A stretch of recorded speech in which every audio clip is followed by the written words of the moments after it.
ഡേയ് disclaimer മൊത്തം വായിച്ചിട്ട് ബാക്കി വീഡിയോ കാണണേ. ഇന്നത്തെ നമ്മുടെ തിഥി എന്ന് പറയുന്നത് തിയേറ്ററുകളിൽ വമ്പൻ ഹിറ്റായ ജനങ്ങൾ ആർത്തുല്ലസിച്ച് എല്ലാവർക്കും പണി കൊടുക്കാൻ പ്രേരിപ്പിച്ച പണി നമ്മുടെ ജോജു അണ്ണനാണ്. സംവിധായകനും തിരക്കഥാകൃത്തും പ്രധാന നായകനും ഒക്കെ. അതായത് മച്ചമ്പി. നായകന്റെ പേര് ഗിരി.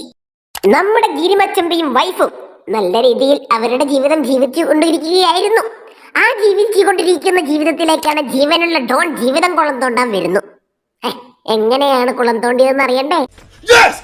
ഈ ഡോൺ നമ്മുടെ ഗിരിയേട്ടന്റെ വൈഫിനെ ഒന്ന് റേപ്പ് ചെയ്യുന്നു. ഗിരിയേട്ടൻ അതിന് റിവഞ്ചായി ഗിരിയേട്ടൻ ഡോണിനെയും ഡോണിന്റെ ഫ്രണ്ടിനെയും കൊല്ലാൻ ശ്രമിക്കുന്നു. ആ ശ്രമത്തിൽ ഗിരിയേട്ടന് തന്റെ പ്രിയപ്പെട്ട സുഹൃത്തിനെ നഷ്ടപ്പെടുന്നു.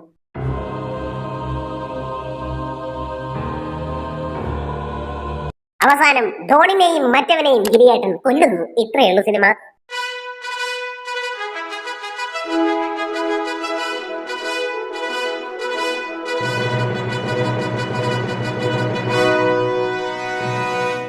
മാസായി വന്ന് ഫ്യൂസ് ആയി പോയ കുറെ ക്യാരക്ടേഴ്സ് ഉണ്ട് ഈ സിനിമയിൽ. ആദ്യം നമ്മുടെ ഗിരിയേട്ടന്റെ തള്ള. മാസ് ഡയലോഗ് ഇട്ട് നമ്മുടെ ഗിരിയേട്ടനെ മോട്ടിവേറ്റ് ചെയ്യുന്നുണ്ട് ഈ തള്ള.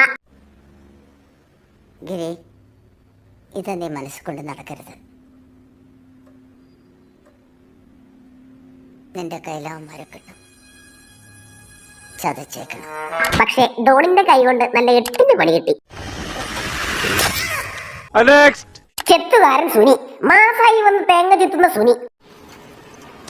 താങ്ക്സ്.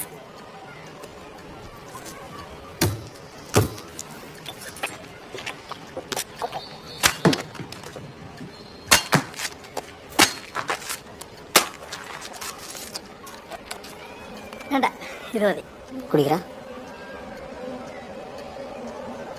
മാസ സുനി ഡോൺ വഴി അവനെ പണി കിട്ടി. സുന്ദരനായ ഗുണ്ടയായ ഡേവി. ഒരു നാട് ഭരിക്കുന്ന വലിയൊരു ഗുണ്ടയാണ് ഡേവി. എന്ത് പറഞ്ഞിട്ടെന്താ, അവിടെയും ഡോണിന്റെ കയ്യിൽ നിന്ന് പണി കിട്ടി. അനങ്ങിയ പൊട്ടി,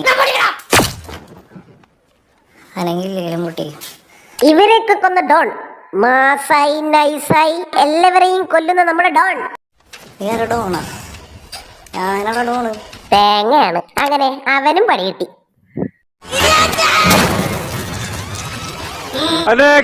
നമ്മുടെ ഗിരിയേട്ടൻ വളരെ വലിയ ഗുണ്ടയും ഈ സിനിമയിലെ നായകനുമാണ്.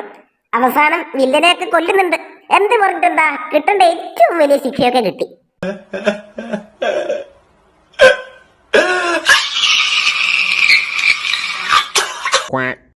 അപ്പൊ എല്ലാവർക്കും ഇഷ്ടപ്പെട്ട ഏറ്റവും വലിയ ചെറിയ പടം ഇതാണ്. അടുത്ത ഒരു വലിയ പടവുമായി ഞങ്ങൾ വീണ്ടും വരും. അതുവരെ ഗുഡ് ബൈ.